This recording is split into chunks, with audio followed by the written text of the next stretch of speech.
from BTN Studios, the Biblical Truth Network presents The Edge, a prison ministry podcast from Less Than the Least Ministries.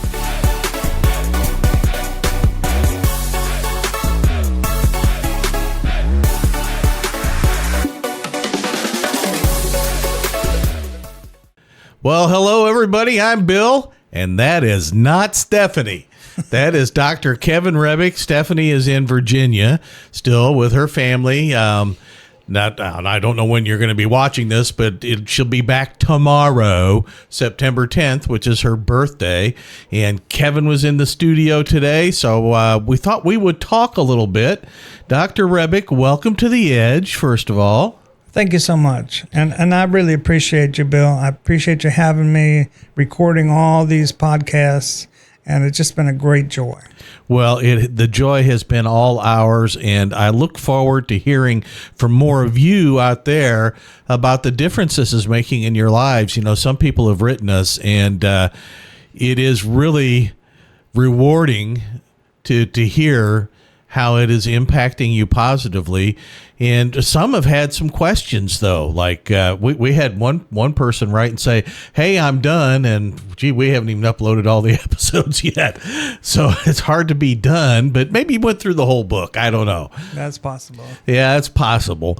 But before we get into all of that, what a joy it is to have those recorded. Yes, and the beauty of that, the beauty of the whole podcast idea is you can go back over and over, and you can you missed a part, go back and just see that part again, make notes for yourself. I mean, this in person, these were 2-hour classes. We had plenty of time for dialogue and interaction, and people took notes. They wanted to clarify their notes.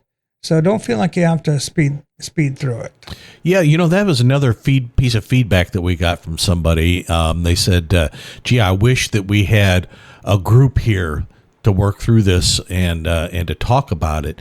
Well, dude, start one. You know, when I was incarcerated at the Dalhart unit, we had study groups on all kinds of things, everything from eschatology to biblical Greek and systematic theology and so on. And why not start your own study group on this? Get some people to, we still have some free workbooks available. Yes, we do. Some more donors have stepped up. They want to see you doing this material. And so, get some workbooks and go through them together. Talk about it. Work through it. You got questions? Write to us. Yeah. Please write to us. I mean, we're here for you. It isn't just to present the lessons, but there should be a lot of follow-up, and we want to help you process it. This is a lot of material. And like I would say on day one in all my classes, we're going to talk about your worst day. And number one, you survived. And so these are dealing with serious things. And it took a long time to get where you are. So you're not going to turn around overnight. You're going to have to chew on these things. And Bill, that's a great thought to create your own small group. I mean, when I was a chaplain and you know, I had the luxury of doing it in the faith-based dorm. Every unit's got a faith-based dorm. That might be a good place. Suggest to your chaplain. And this is something that they could encourage. Yeah. And because it was part of, we had, of course, all the required curriculum, Voyagers, Breaking Free, and Bridges to Life. Yeah. But, you know, mine was the 4th class. And so that you could get that going. Your chaplain can get that going. Absolutely. And even if you're in SAG, I know that you communicate with other people in SAG, and maybe your family. And if not your family, work through it with us. We are here for you. We'll help you one way or another. That's right. Amen.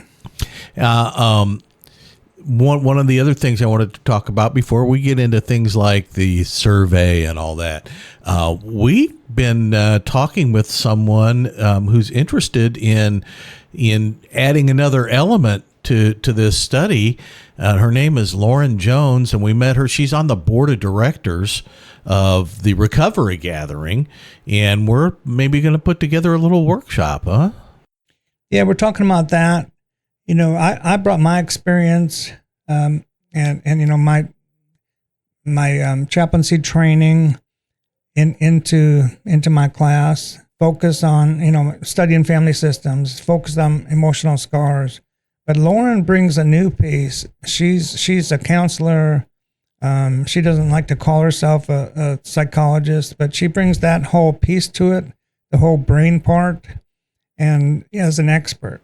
Yeah, all the chemistry and all that. Yeah, all the neurology and things, because trauma impacts us, top to bottom. Every single cell in our bodies is affected by trauma, physically, emotionally, mentally. And so her bringing that piece, I think it's going to be a welcome addition to the whole idea. I think so too. So be looking for that in the future. Don't know how far out, but in the future. Now, let's get into some specifics. We've just finished week 12 and some relaxation stuff. And that's all going to be well and good. But they finished the course and they want a certificate. So what do? Okay, so we're going to show some pictures on the screen. And so in the back of your book, in the appendix. Appendix A? I think it's Appendix A. Yeah. There's a survey. And we encourage people to take it on day one. Take it when you're raw, you're going into it, you know nothing about any of this. And so the idea, do it once at the beginning and do it again at the end. Well, wait a minute. Are there two of them in there? Are the two of them in there? Two surveys? Yeah. No, you're going to use different marks. Same survey. Like start out with a square, circle the one. Now this is recommended. Circle or square? Yeah. Well, you can use a circle first, okay, if you prefer, and then a square the second time. Okay. The point is that they're different. All right. So the first time you go through it, you use one symbol like squares. Okay. So you put a square around your answer, and then the second time you do it, you put a circle around it. Then. Right. Okay. Same question. All right. There's 5 choices in your answers. And, this is put out by the Bowen Center in Houston, and I use it with permission. Okay. And it's a little bit of a long survey, but it's measuring 4 kinds of reactivity. Mm-hmm. Now, 3 kinds, if it goes down, you've made progress. Another one, if it went up, you made progress. Now, no cheating on the way. No good cheating. Don't go, okay, I need to improve, so I want, no. Put in the right answers, what you really think. And you said start on day 1. Now, some people may have already watched all the episodes and haven't gotten a workbook yet. Now they want to get one. What do? Well, the thing is, you know what frame of mind you were in when you started. Uh-huh. So take yourself back to how you were before and mark the answers accordingly. All right. And the thing is, you're not going to get a grade on this. It's not something that you can say, oh, well, I got an A. Too bad for you. You got a C. Oh, so there are no wrong answers? There are no wrong answers. And so then anybody who does both gets a certificate regardless of what their answers are. Right. Ah, regardless. okay. Yeah. This is about you helping you. It's about you being aware of you, which is what the curriculum teaches. A lot of it is self-awareness. And people just have no idea that they're cutting people off as a way to manage their own stress. Yeah. Something goes wrong, they cut them off. They've been doing it their whole life. They'll probably continue to do it until someone points out, hey, that's actually a bad habit that you don't have to do. Yeah, they have words for those people. We can't say them here, but they do. We're going to try to keep this family friendly. Yes, we are. We're going to do that. But they know what I'm talking about. Many of these folks are in prison, so they know exactly what I'm talking about. Well, we're not going to go there here. Okay. But the whole point is that you're learning about you. So whether you do it at the beginning or the end, put yourself in that frame of mind and do your separate answers. Now, there is a scoring sheet, and that's all we need to see. We don't need to see the test. Okay. You're going to transfer your marks. Okay, so you're going to transfer your answers, like I was saying. And so the self-assessment survey key is on page 163. Okay. All right, the survey itself has 46 questions. All right, so looking at the key, all 46 questions are here, but they're in different order. Because, like I say, it was measuring 4 kinds of reactivity. Okay. So question 1, you're going to put where you put your square around, was it 1, 2, actually 6 choices, sorry, not 5, 6 choices. You put that number there. Okay. Say it was a 4, all right? Now then after, whatever that number is, say it was a 2. Okay, so the difference, you're going to use simple math. 4 minus 2 is minus 2. Oh, okay. So no differentiation here. No differentiation, just the difference. I see. So you're getting smarter already. So then just that difference. If you had a 1 and then a 3, it went up 2. So you're going to put minus 2 and then plus 2. Okay. Just go down through the whole worksheet, record all your answers, and that's what you're going to send to us. Okay, so they tear out that page and send that to... get it copied. We used to copy certain things for inmates, not... Well, if they can't copy it, just mail it to us, and we'll send it back with the certificate. How's that? Yeah, and you can also handwrite it. Yeah. I mean, it's a pretty simple chart. And if you can't do the math, just give us the raw numbers. We'll do the math for you. Yeah, we could do that for you. So basically... emotional reactivity, fusion, and emotional cutoff. If those go down, then you made progress. And the I position, if you remember, talked about the I position, that's your solid self. That's your, those are your core principles. So the things that you won't compromise. Okay. That's called your I position. You're holding your ground. All right. I know, half the world believes in this, but I don't believe in it, and I'm with the other half of the world that doesn't believe in it. Okay. And so I know you want to cut off my friendship just because I don't agree with you down the line, but I'm sorry that's going to happen, but I have to hold to my principles. I'm not going to sacrifice my principles just to belong. So that's your I position. Okay. If those numbers go up, then you made progress.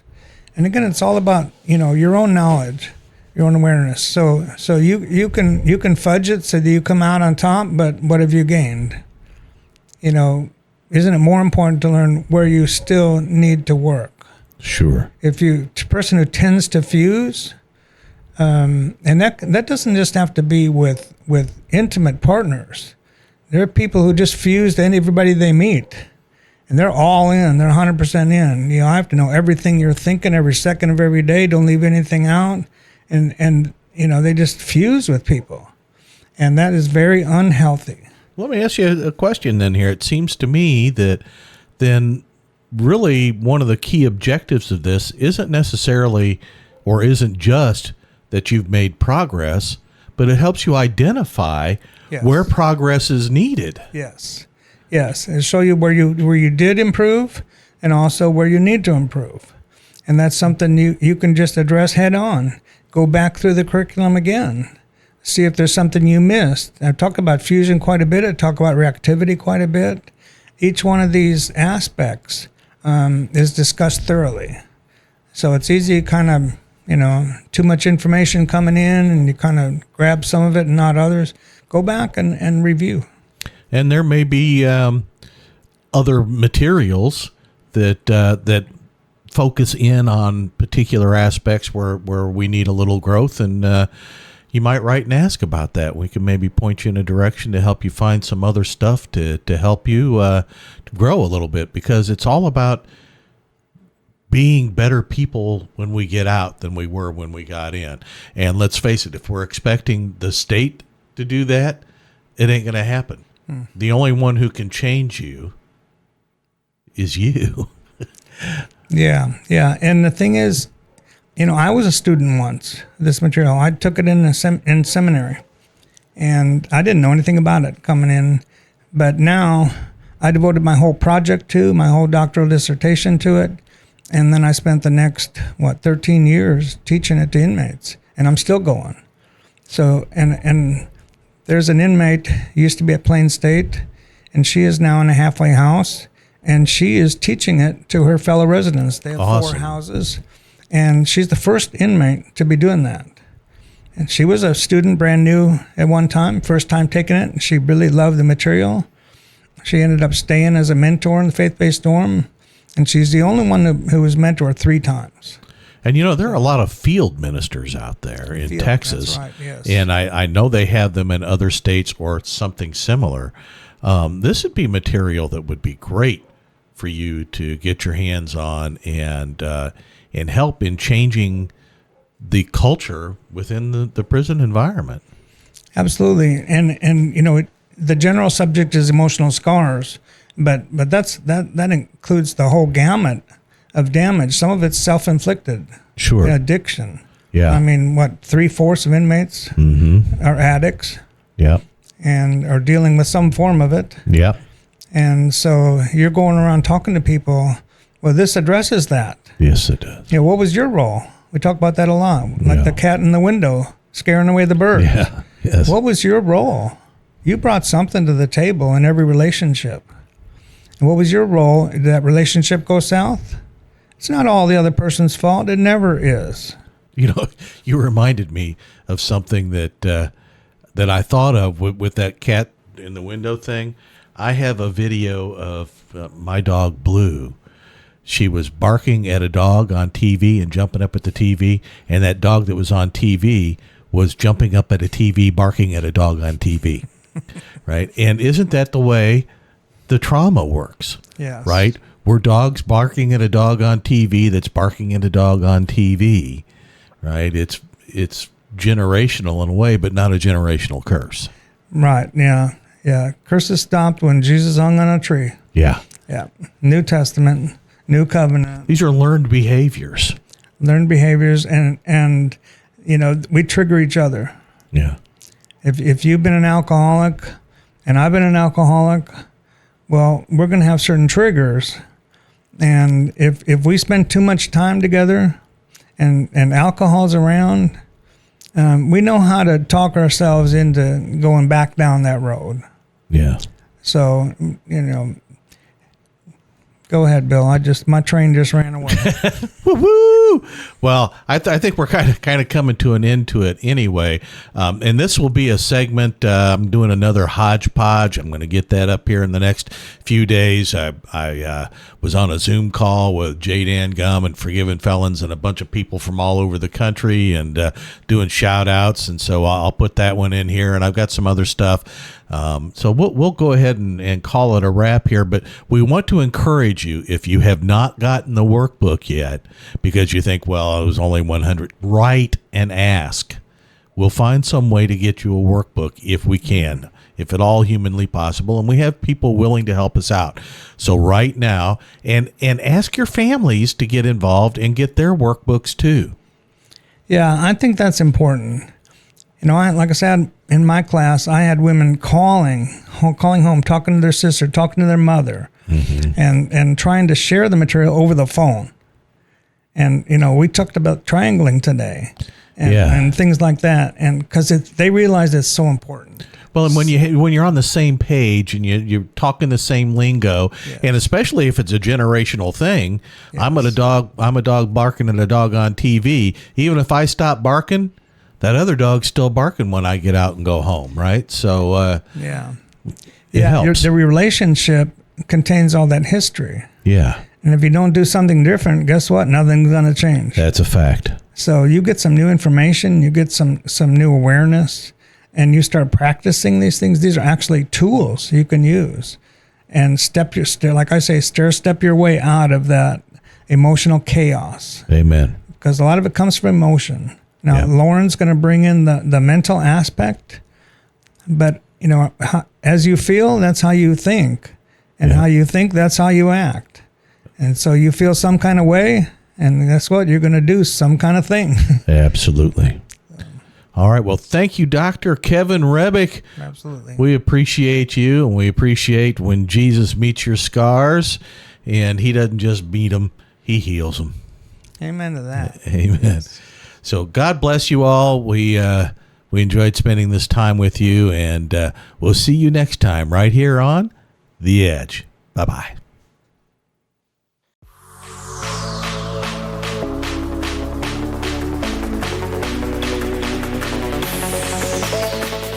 Hi, thanks for joining us today on The Edge, a Less Than the Least Ministries podcast.